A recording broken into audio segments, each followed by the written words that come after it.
I remember the community feeling horrified. Just a real horror that anything like that could happen here. I think that it's been a mystery to the creek here. She vanished in 1980. Her picture, still on the missing children's websites, aged to show what she might look like today. Old newspaper clippings describe that desperate search in the timbered foothills of the Mission Mountains. Gabe Boot worked for the local paper back then. This encompassed all the news. Everything that was going on was focused on this search for this little girl. Her name is Megan Ginevicz. She and her mom and brother just moved to Mission and in a house up Cold Creek. What happened next became a cold case. Older son was coming up the stairs about the same time, and he said, "Megan's crying," and I went outside, and she just wasn't there. Donna Smith was 24 back then. She was sweeping, one eye on the broom, the other on the kids. She looked away for no more than 30 seconds.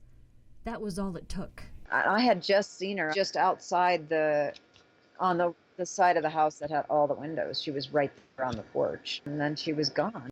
While Megan's mother desperately searched for her, search and rescue got to the house by 6 o'clock that night. But by then they were losing daylight.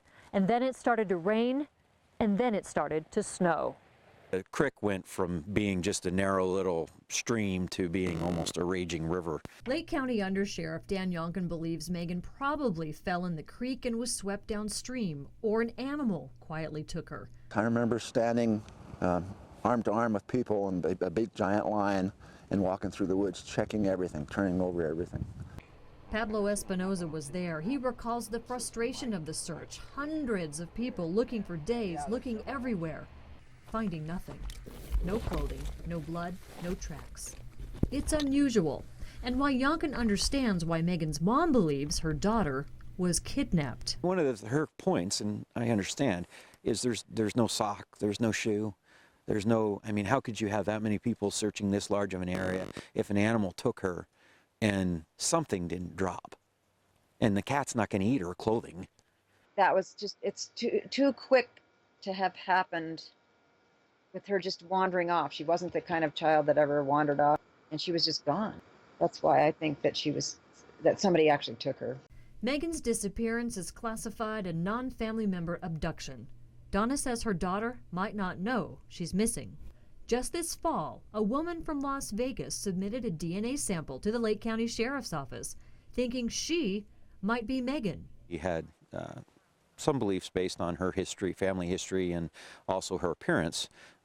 She had enough to believe that maybe she might have been Megan. It was another dead end in a case that's still alive. We have not closed the book on this case until we know what happened to Megan Ginevicz. This case will remain open.